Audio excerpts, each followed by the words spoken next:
Hello again, everybody. Welcome to another episode of Point of Inquiry. I'm your host, Jim Underdown. You know, if you think about it, the Greek civilization has brought a lot to the table of modern culture. Aristotle and others planted some of the earliest seeds of scientific thinking. They brought us epic poetry and written history, the Olympics, a lot of modern ideas about what theater is, and the very idea of democracy. All had some of its earliest incarnations in ancient Greece. For centuries in Western Europe, one was not considered properly educated unless you could speak or read Greek, had read many of the plays, and had other exposure to Greek culture. So that's what we're going to look at today. My guest is Evaggelos Villianatos, who was born in Greece and studied ancient and medieval Greek history and zoology at the University of Illinois. He got his PhD in modern Greek and European history and did postdoctoral studies in the history of science at Harvard. He worked on Capitol Hill in the U.S. Environmental Protection Agency, taught at several universities, and has authored hundreds of articles and several books. Thanks for joining me on Point of Inquiry. Here's my chat with Evaggelos Villianatos.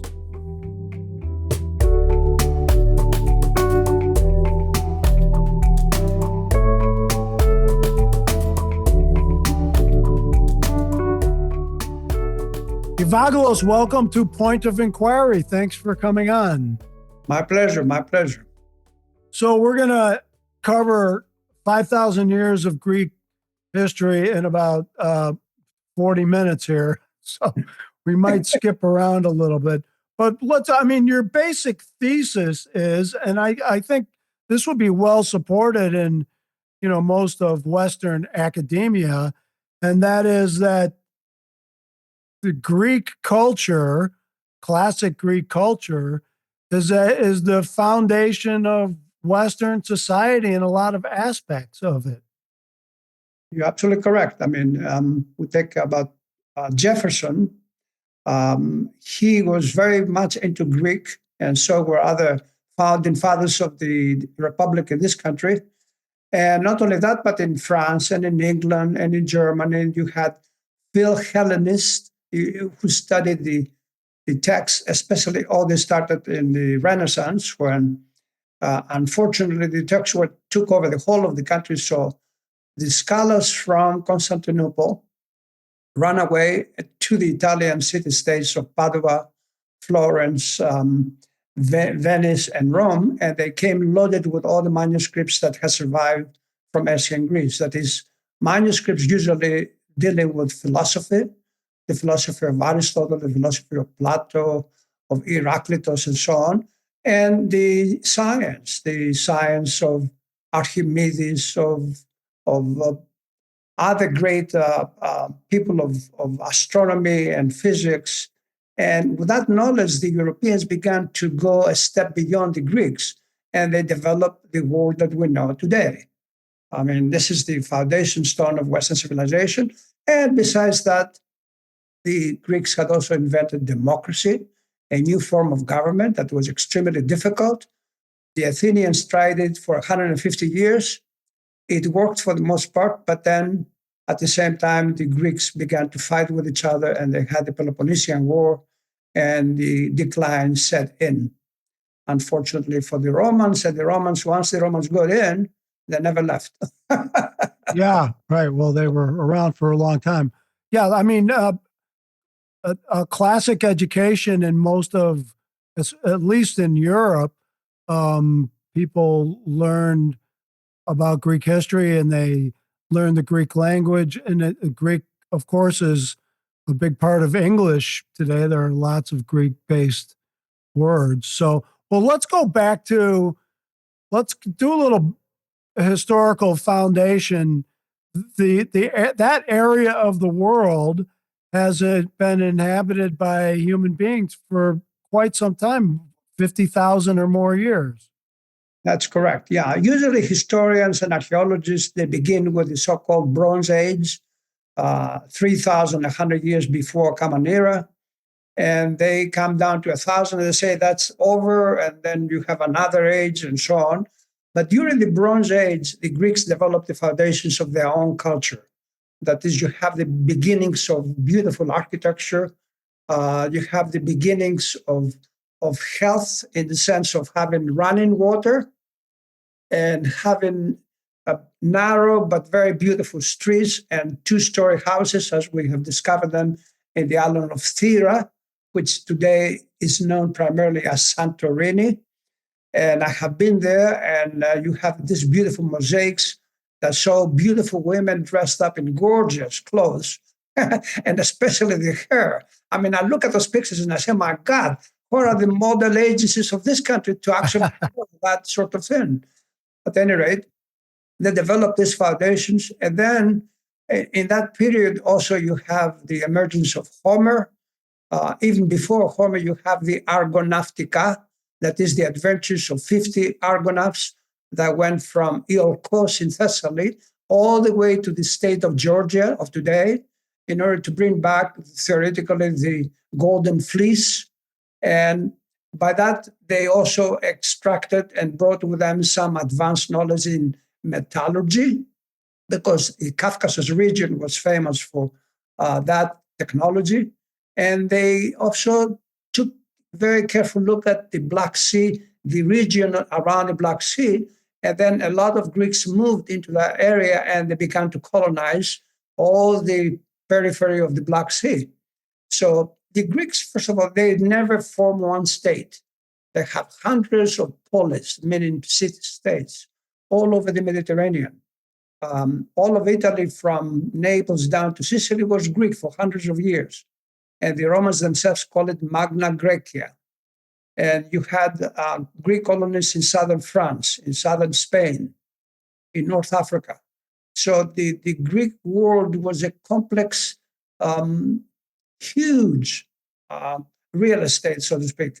But they all spoke Greek and they all worshiped the gods, and that was brought them together.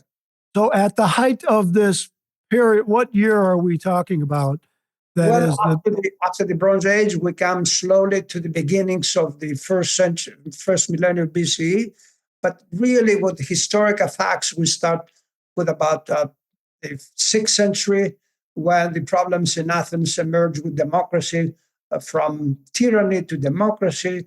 And then the flowering of everything took place more or less in the 5th century. But the 5th century started with extreme violence. That is, the Persians, that had this vast empire on the east. They said, well, what about these Greek city-states that causing us trouble?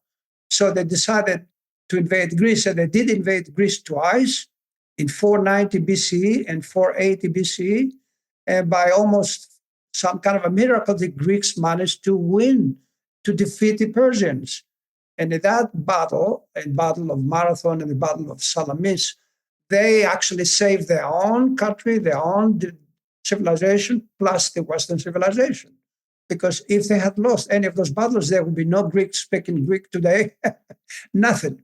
So it's the Western people do have a lot to be grateful for these few Greeks that live in that particular part of the Mediterranean. Well, so you mentioned the city-states were all these individual entities, but so did they join together to fight the Persians? Yeah, in the Persian War, you had the Athenians, first of all, defeated them in the Battle of Marathon. The Athenians and some neighboring city-states sent armies to join the Athenians.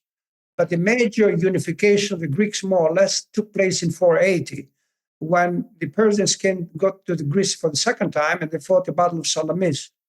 And there you had the Athenians and the Spartans creating a kind of a league, and they brought all the other Greeks, and they took an oath that they would be dead first before they give up to the Persians.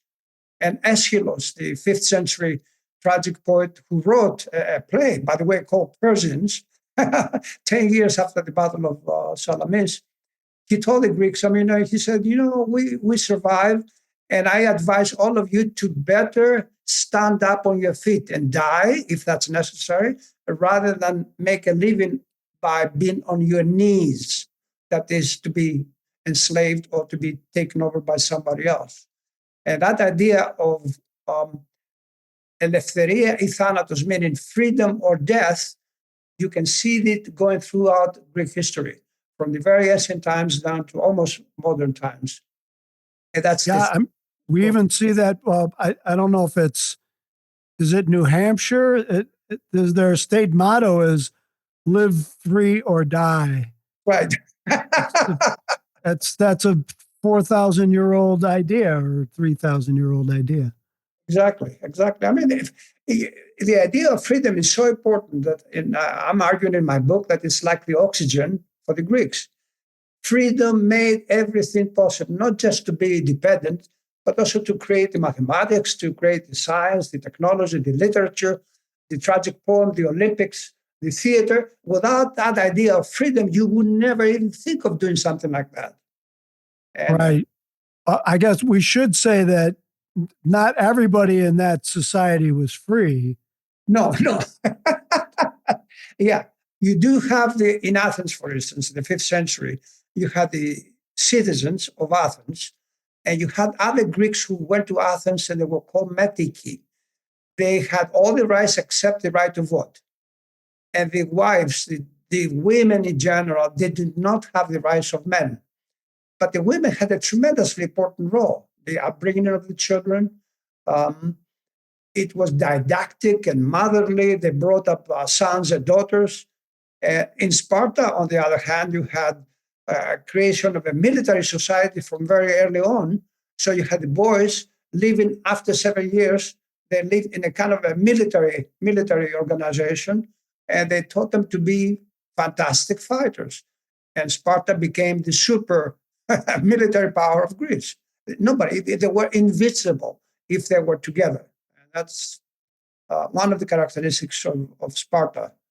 They had a kind of a mixed constitution that included democracy, oligarchy, and tyranny. So it wasn't exactly everybody is the same, everybody speaking the same thing. There was tremendous diversity, and that diversity sometimes brought antagonism, and the antagonism sometimes ended in war.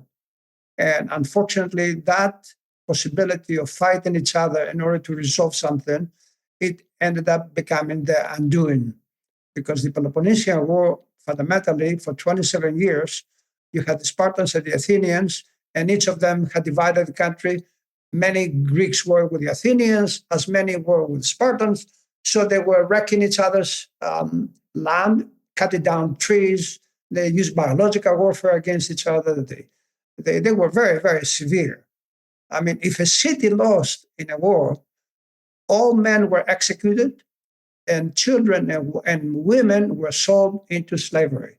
So the Greeks became barbarian during war. There's no doubt about that. I mean, unfortunately, but that's a fact. And that's pretty much everywhere at that point in history, right? I mean, when you went to war and you conquered someone, you could take all their stuff, including their women. You could kill whoever you wanted. It was total destruction. Yes, absolutely. This is the lesson, one of the lessons of Greek history. It's better to use reason to resolve something, a problem. This is why the Greeks came up and invented the whole idea of science. You had Aristotle doing that real well, and then you have Archimedes. So science today, as we know, it's Aristotelian and it's Archimedean, as we speak right now. I mean, when I started studying the history of science, Greek history of science, I was so astonished. I mean, I couldn't believe it. I said, how could these people, without complex technical equipment, understand the heavens so well, the movement of the stars, the eclipse of the sun and the moon? And eventually they came to create this machinery, this machine, the Antikythera mechanism in the 2nd century BC, precisely to know exactly when the eclipse of the sun and the moon take place. Yeah, they're making these observations like a good scientist, but they're also, for maybe the first time, certainly in the West, they're giving a great deal of thought to like how things work. What are things made of? How do we describe? How does this differ from that? And what always amazed me about Aristotle was his ideas, and some of them were wrong. I mean, he said some wrong things, Yes, he but did. people did not even question him for hundreds of years. I mean, it took till like Galileo performing thought experiments and things to even challenge that Aristotle may not even be correct about something. The Arabs in the 8th century, from the 8th to the 10th centuries, they had a caliph who somehow, it's almost very difficult to understand, but he fell in love with Greek culture. So he sent his agents to medieval Greece, and he either bought or copied most of the manuscripts of scientific and philosophical importance. They brought them to Baghdad, they translated them into Arabic, and then you have a flourishing Arabic Renaissance for 200 years. Yeah. And Aristotle became the philosopher. Nobody could challenge him. Yeah. I mean, he was so predominant that it was just taken to be fact, and no one even thought to challenge him. Yeah, I mean, I got my zoology degree, as I said, but then I really understood zoology later when I studied Aristotle and I read the history of animals and parts of animals, the two fundamental works that Aristotle wrote about the animal kingdom. I mean, all the things that we talk about, ecological connections and relationships, are in the pages of Aristotle. I mean, he's talking about intimate, he gives you intimate details about the animal itself, its biology, its anatomy, and then he tells you what does the animal do with the other animals of the same kind, and how do they get food, where do they get the food from, and why they do what they do. And he said, nature is perfect, and the animals are beautiful. Well, that's not quite right. But I mean, it's the first time when somebody's, I don't know if it's the first time, but it's certainly a systematic way of looking at the world and giving some real thought and structure to it instead of just saying, well, this is what my eyes see, what's for dinner. They're really putting some thought into these things. Yes, yes. So I think we could agree. I mean, the great tradition of thinkers, arguably starting with Socrates. Socrates teaches Plato. You say Plato. Socrates teaches Plato. Plato teaches Aristotle. Aristotle teaches Alexander the Great. You have this. Exactly. The beauty about what Alexander did, and I'm not praising now the creation of empires, but what I'm saying is after he conquered Persia, and he had a reason to conquer because Persia was a perpetual threat to the Greek freedom. But when one of his kingdom, Egypt, you had the former general Ptolemaeus, who became a king of Egypt, and then he brought the Aristotelian idea of the creation of a library, a gigantic library, it turns out, and museum, which was the equivalent of a university. So you have, for the first time, a systematic study of phenomena, plus editing of ancient Greek manuscripts for their time, the 2nd century BCE.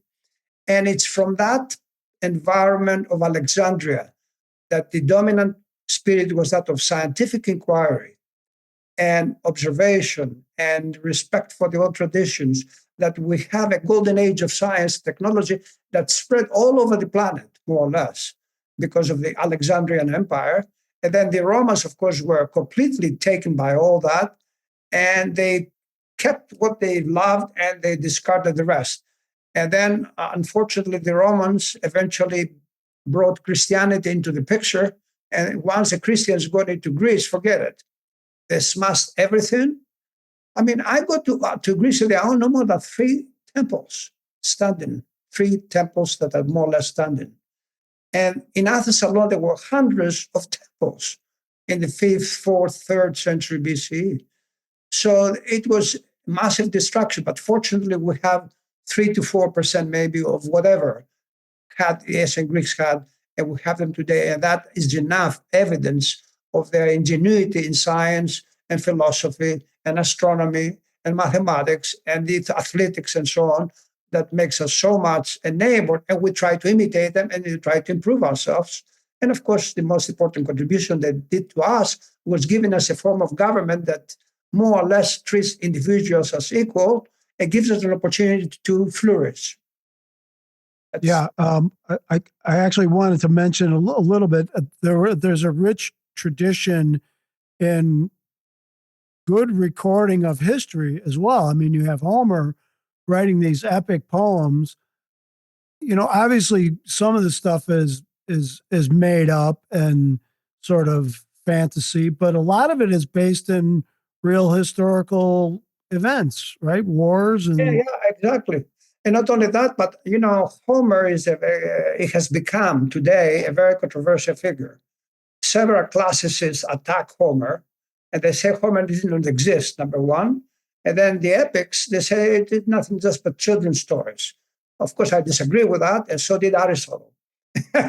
In fact, my argument in my book in support of Homer, I said, look what Aristotle did with Homer. Aristotle, who did philosophical and scientific work, he always referred to Homer. He said, did Homer do something like this? And he would track down in the Odyssey or the Iliad and say, yes, he did, but maybe there's a modification necessary. And he explained what that modification was. So, yes, Homer, not only that, but he provided also scientific evidence about a lot of things, phenomena. And not only that, but as a scientist, he died 2 years ago at the University of Patras. He studied Homer and he wrote a book in English.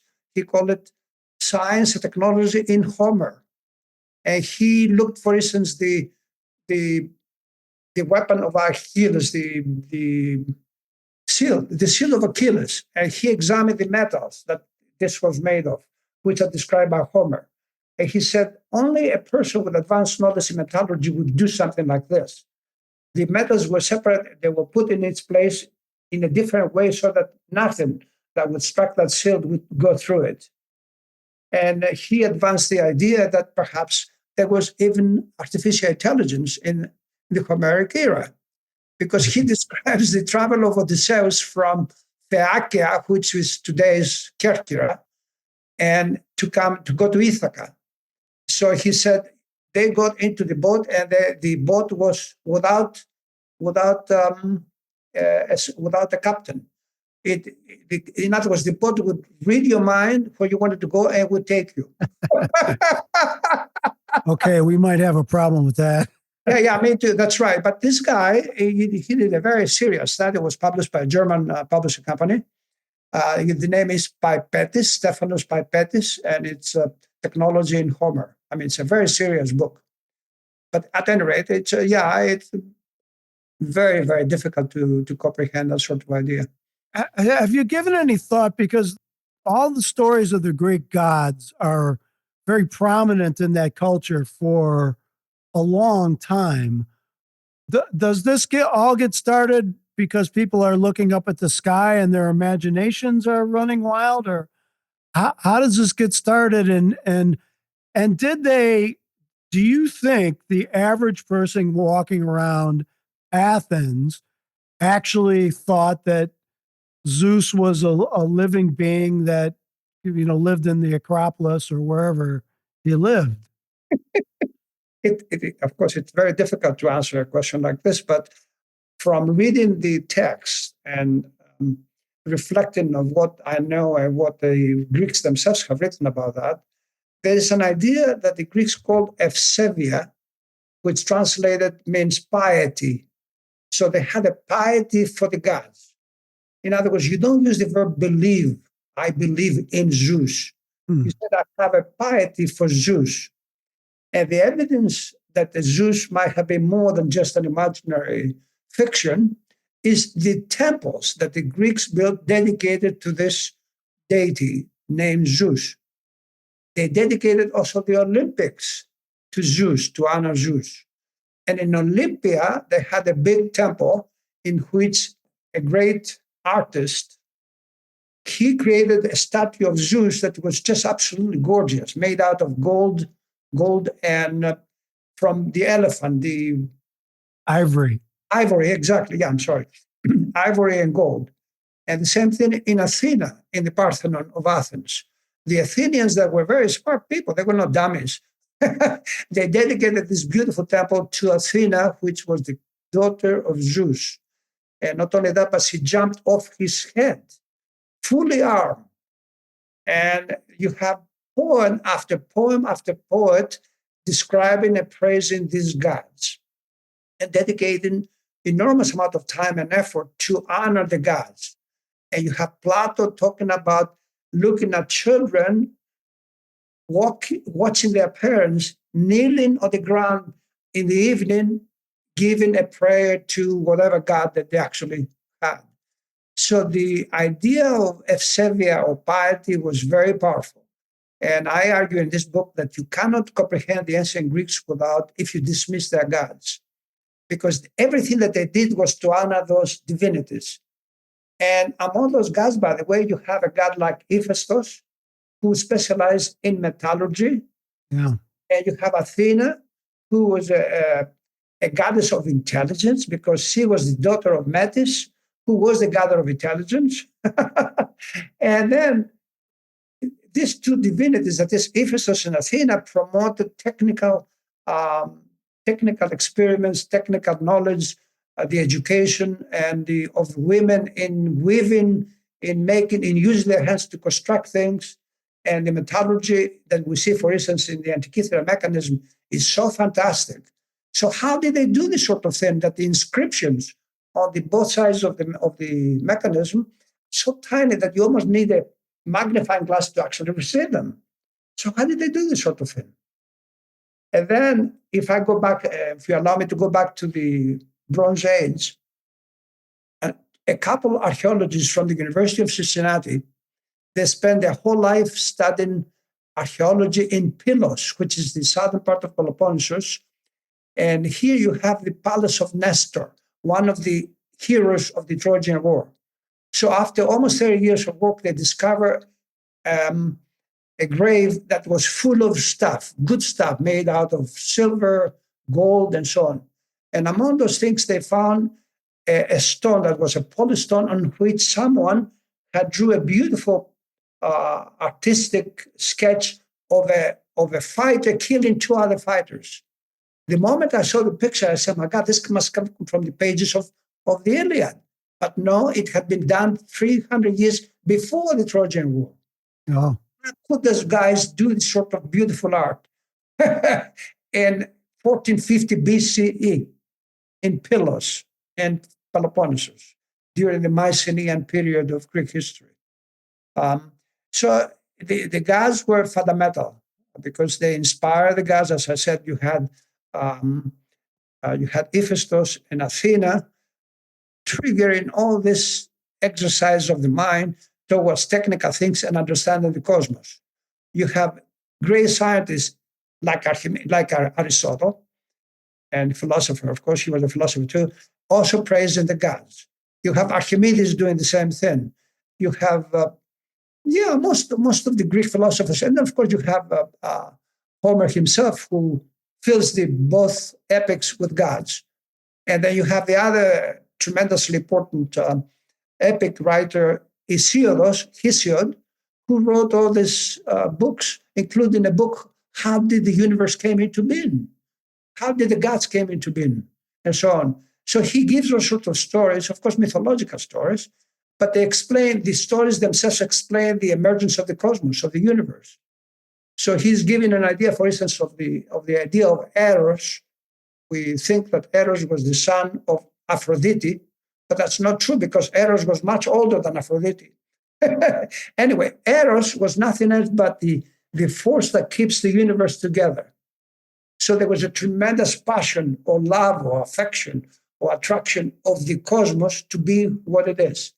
And they argue, of course, that nobody created the cosmos, no God or anything else, because the stars themselves were gods, which is one of the reasons why they created the Antikythera mechanism in the 2nd century BCE, to satisfy their curiosity, plus to respect Helios, the sun, S-U-N, and Selene, moon, the moon. They had to know when they disappeared from the heavens because it caused them tremendous anxiety. And there's a little history of what happened in the Peloponnesian War. This is 413 BCE, when the Athenians had sent a huge armada to capture Syracuse in Sicily. And the Athenian general Nicias, he could see that the war was not going very well. So he thought of getting out of the war and getting back to Athens. But suddenly, the Selene, the moon disappeared. There was a lunar eclipse. So the priest in his army said to him, look, you cannot go. We have to wait 3 weeks to do all what we need to do to satisfy Selene. And that delay, some people argue, that probably gave the chance to the Spartans and their allies to destroy the Athenian armada. And they did. 40,000 Athenians were in this expedition. And that was the beginning of the end of the Peloponnesian War. The Athens would lose, and it lost the war. It's fascinating that they weave all these sort of real aspects of the world into the god stories with Hephaestus and some of these other. These are people who are doing actual things that would mean something to a person walking around, that they know this stuff is there's some basis in reality to it. You know what I mean? Yeah. Pythagoras, for instance, this is 6th century. Pythagoras is known as a kind of not only a polymath. Most of the Greeks were polymaths. He was a mathematician, a philosopher, an astronomer, a cosmologist, and a vegetarian. He said to his pupils, he had a school in Croton, southern Italy. He said, never kill a living being, never. And stop sacrificing animals to the gods. The gods don't expect you to kill a bull in order to be satisfied. And he taught them how to love passionately the natural world and the animals in particular. This is a lesson that all these lessons of Pythagoras went to Plato. And from Plato, they ended up going everywhere. Because Pythagoras was so important that he created paradigms of knowledge and paradigms of behavior. And even in politics, he tried to bring Greeks together. It didn't work out, but he made an effort. And so the idea of the gods was right there with Pythagoras, except they were not gods that you had to sacrifice a chicken or a bull in order to satisfy them. They were ideas of how the universe came into being. And therefore, the more respect and love you had for the natural world plus the cosmos above you, the better person you became. And even among people like exercise and athletic prowess, in addition to soldiering prowess, but athletic prowess, because the Greeks invented the Olympics, so they had an ideal of being a great athlete. Not only that, but they used the Olympics. I think the main purpose of the Olympics was to get the Greeks to know each other. You remember, there were 2,000 Greek polis all over the planet. So every 4 years, the city of Olympia, that Elis was a little city that was controlled the Olympics in Olympia, they would send ambassadors to most of the Greek city-states and say, hey, come to our Olympics. We start this particular month and bring your best athletes. And the whole idea was not just to bring powerful, beautiful, handsome men to compete against each other, but also to get to know each other. Mm-hmm. We know, for instance, that Herodotus, he went and he read his history to the crowds in Olympia. So that's how his idea, his book, began to circulate. This is what we're doing right now. Yeah, it's a good excuse to learn about all the rest of the people in the region. Yes, to go to Olympic Games. Yeah, because the Greeks was, as I said, they were so divisive. They were so determined that they had the right.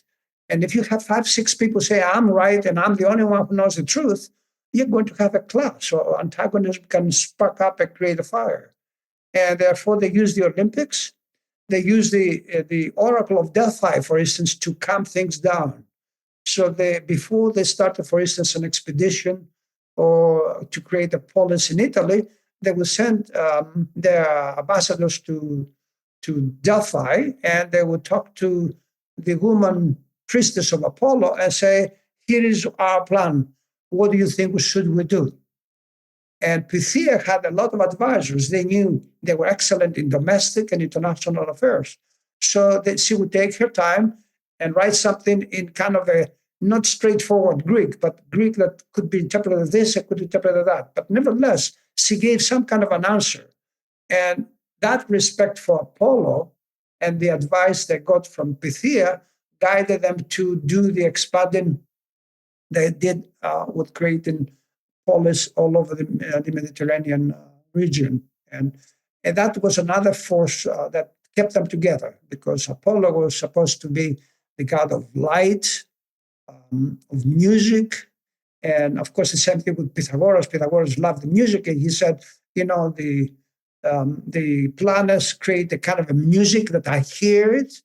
So the music of the spheres came out of this idea, and all these different things helped them to grow a kind of what I would say a healthy civilization. Yeah, have some communication and knowledge of each other. Well, and certainly because you reminded me that the original Olympics were held in the nude, so Yes. that would help them all get to know each other.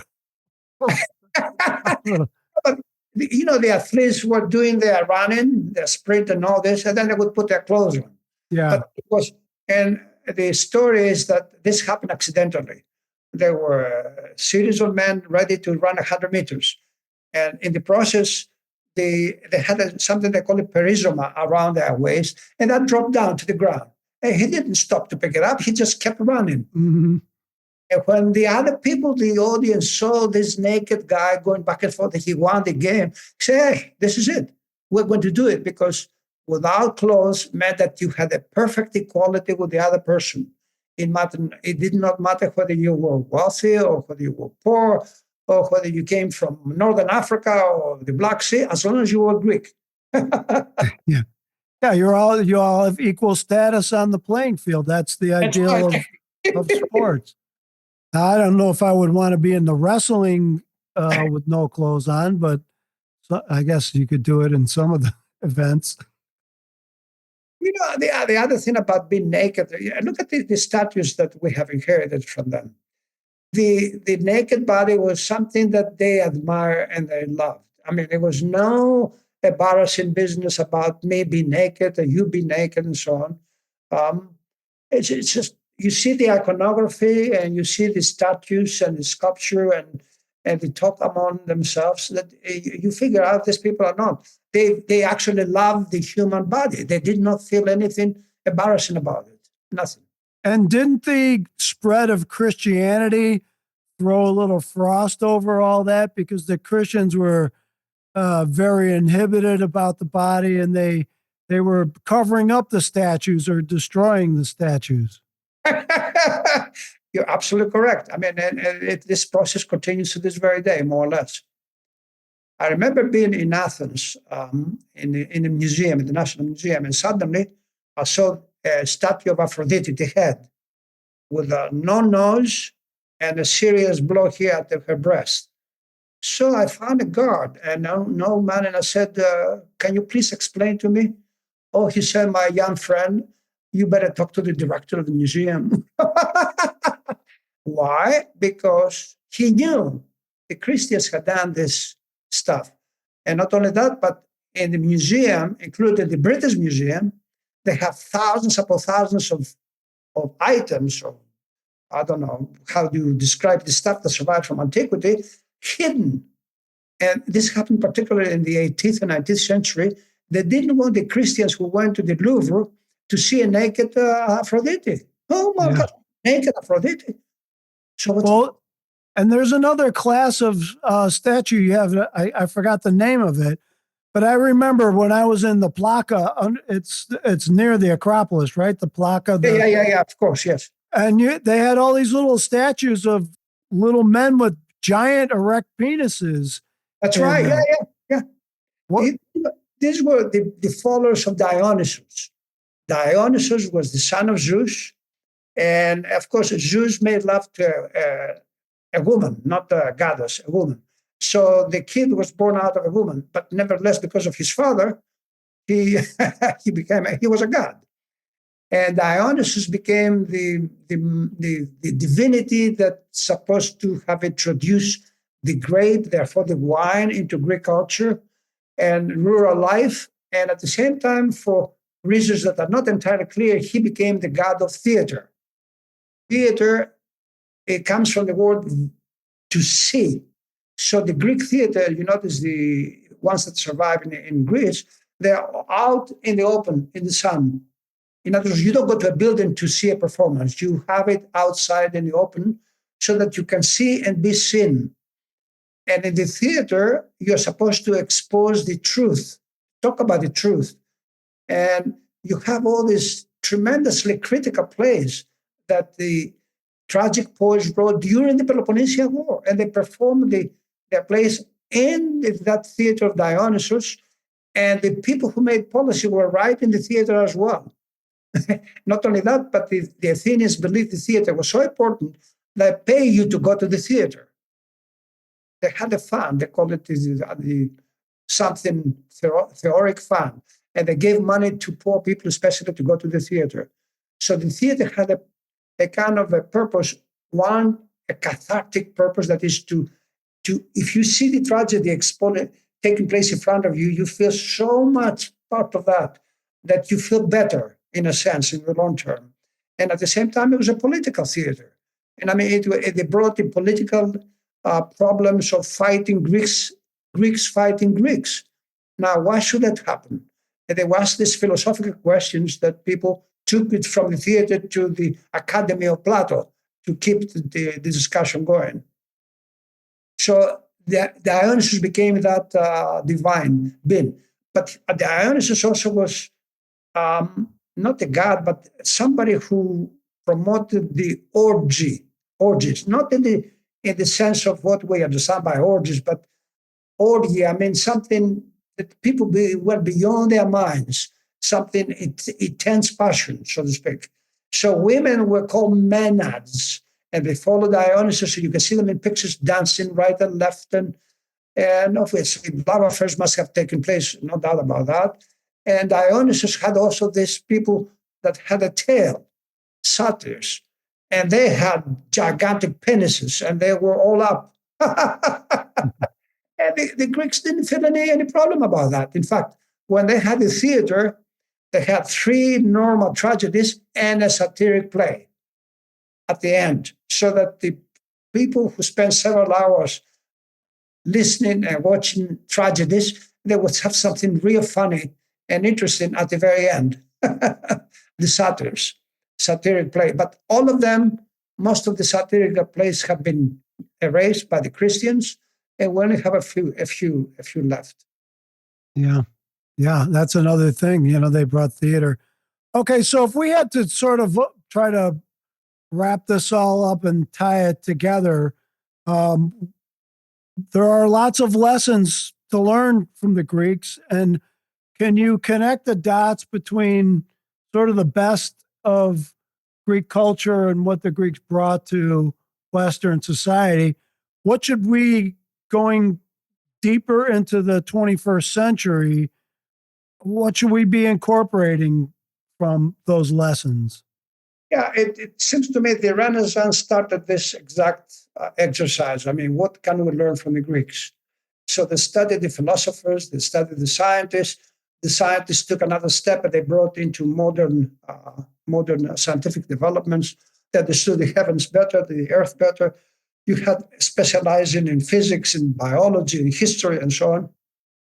But in the 21st century, we are facing a crisis that it could be a crisis almost of extinction. Number one, because we are abusing the knowledge we have that we call science. And we developed the nuclear bombs, for instance. And now we have, because of our excesses, we have climate change that is threatening the planet. So in that context, that crisis, what do the Greeks teach? They teach the following. They teach a respect for the natural world, love, in fact, intense love for the natural world. That's a great idea. If we could incorporate that in the teaching of biology to elementary, high school, and college levels, that's fundamental. Number two, we have the idea of democracy. Now, in this very country, as we speak right now, we do have threats to democratic institutions, as we observe every day almost. So therefore, if we get to study, if we can read the histories of Herodotus and Thucydides and the tragic plays, we get ideas about what democracy is all about. Therefore, the more democratic we become, the stronger we are guaranteed to have a better life, because democracy gives some version of equality, not the perfect equality, but a version that you are worth something because you are a human being and you can compete. Certainly, you can compete, but you can be given a chance to do the best you can to raise. And the other one is against war. I mean, the Greeks, they have the Iliad of Homer, as well as the Olympics. They are lessons against war. They say war, sometimes if you defend yourself, perfectly well to fight, freedom or death. But if you're going to use it to take over the whole planet, that's bad stuff. And it's not good for you either, no matter what, who you are. So these are the three major lessons. One in biology, that is to respect and love the planet. The other in democracy, and the other that of science. We need to continue with the scientific path we have embarked because of them, and to continue unhindered, and not to pervert science in order to please me or to please you or to please somebody else. I fundamentally think that if we were to follow those three paths, I think then the Greeks have taught us a lot, and they deserve to be studied. The book is called Freedom, Clear Thinking, and Inspiration from 5,000 Years of Greek History. It's by Evaggelos Villianatos. Thank you so much for being on Point of Inquiry. It was a very interesting discussion. My pleasure, James. Thank you very much.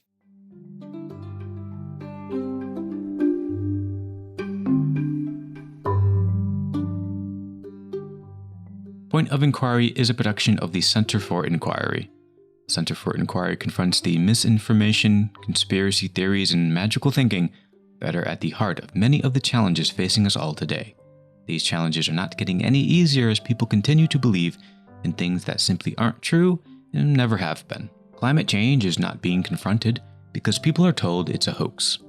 Viruses and infectious diseases run rampant because people are told that science is lying to them and to be afraid of vaccines.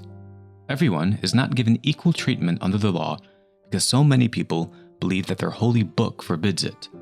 For over 40 years, the Center for Inquiry has been taking on the false and dangerous claims of conspiracy theorists, snake oil profiteers, and religious extremists. This work is more important today than ever before. Point of Inquiry provides valuable insight into these challenges with the leading minds of the day, including Nobel Prize-winning scientists, public intellectuals, social critics and thinkers, and renowned entertainers. Point of Inquiry is listener-supported.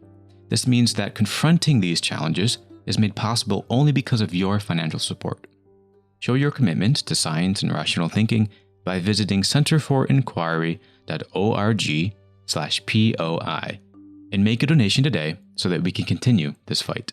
If you enjoyed today's episode, please be sure to share it with your friends. You can text someone you know about it right now or talk about it on social media. If you want to learn more about the show and find past episodes, you can visit us at pointofinquiry.org. Thank you for listening, and talk to you again in 2 weeks.